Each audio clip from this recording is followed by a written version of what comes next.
আপনারা চলমান পরিস্থিতিতে দেখতে পাচ্ছেন 5 মাসেও সরকার এখন পর্যন্ত বিভিন্ন পরিস্থিতি নিয়ন্ত্রণে খুব দক্ষতার পরিচয় দিতে পারে নাই। অনেক ধরনের আন্দোলন হচ্ছে, এইগুলো যদি নিয়ন্ত্রণ করতে না পারে এখান থেকে আরো অস্থিরতা তৈরি হবে, সেক্ষেত্রে দেশে নতুন সংকট তৈরি হবে। এবং আমার একটা কথা আপনারা এখানে বলতে পারেন যে ভাই আপনি পজিশন চেঞ্জ করতেছেন। আমার কথা পরিষ্কার, শুরুর দিকে আমরা সংস্কারের প্রশ্নে আপোষহীন ছিলাম, আনকন্ডিশনাল সময়ের প্রশ্নে আমরা একমত ছিলাম, কিন্তু গত 5 মাসের আমাদের অভিজ্ঞতা আমরা দেখেছি সরকার কার্যত রাষ্ট্র চালাতে পারছে না, নানা ধরনের বাধার সম্মুখীন হচ্ছে। তাদের অভিজ্ঞতা না থাকার ফলে আরো জটিলতা তৈরি হচ্ছে। সহজ কিছু বিষয় সহজে সমাধান করতে পারতো, সেগুলো আরো কমপ্লেক্স করে ফেলছে। তো এই পরিস্থিতিতে আমাদের এটা উপলব্ধি হয়েছে, একটা নির্বাচিত সরকার ছাড়া, রাজনৈতিক সরকার ছাড়া রাষ্ট্রের এই পরিস্থিতিতে দেশকে পরিচালনা করা সম্ভব নয়। তার জন্য আমরা মনে করি এখন যত দ্রুত সময়ের মধ্যে কাঙ্ক্ষিত সংস্কার যতটুকু করা যায় সেটা শেষ করে একটা নির্বাচনের দিকে যাওয়া যাবে, ততই দেশ এবং দেশের জনগণের মঙ্গল হবে। ডিসেম্বর পর্যাপ্ত সময়, এখন জানুয়ারি মাস, আরো আপনার 11 মাস সময় আছে। কাজে আমি মনে করি এই বছরের, যেটা আমাদের প্রধান উপদেষ্টা মহোদয় বলেছিলেন, ডিসেম্বর সম্ভব নির্বাচন, এবং সংস্কার কতটুকু করবেন, সেই সংস্কারের বৈধতা কারা দেবে? রাজনৈতিক দল, নির্বাচিত পার্লামেন্ট। অবশ্যই আমরা এই সরকারের কাছে আমরা দাবি জানাই যে তারা ইনিশিয়েটিভ গুলো নেক, কিন্তু আপনাদের মনে রাখতে হবে যেহেতু পার্লামেন্ট নাই, বৈধতাটা দিবে রাজনৈতিক দল। সুতরাং রাজনৈতিক দলের কনসার্ন ছাড়া যদি তারা কিছু মনমত প্রস্তাবনা দিয়ে যায়, কিছু সংস্কার করতে চায়, সেটা কিন্তু পরবর্তী সরকার আসলে টিকবে না।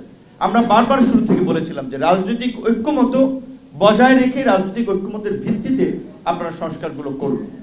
জুলাই গণ অভ্যুত্থানের ঘোষণাপত্র আমরা বলেছিলাম দেয়া প্রয়োজন, ভবিষ্যতে যেন কেউ এটাকে প্রশ্নবিদ্ধ করতে না পারে, এটা প্রশ্ন তুলতে না পারে, তার জন্য এই আন্দোলনের, গণ আন্দোলনের পাশাপাশি একটা সাংবিধানিক এবং আইনি ভিত্তি দেওয়া যেতে পারে এই ঘোষণাপত্রের মাধ্যমে।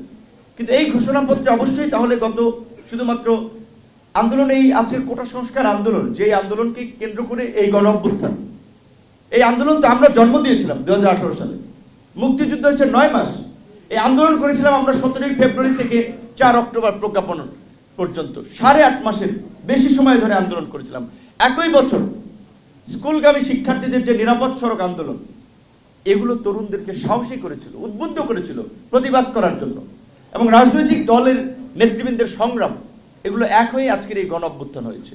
সুতরাং এইখানে যদি আমরা শুধুমাত্র এই সাম্প্রতিক মুভমেন্টকেই গ্লোরিফাই করি, বাকি 16 বছরের যারা আত্মত্যাগ করেছে, সংগ্রাম করেছে, তাদের কথা স্মরণ না করি, এটা অন্যায় হবে।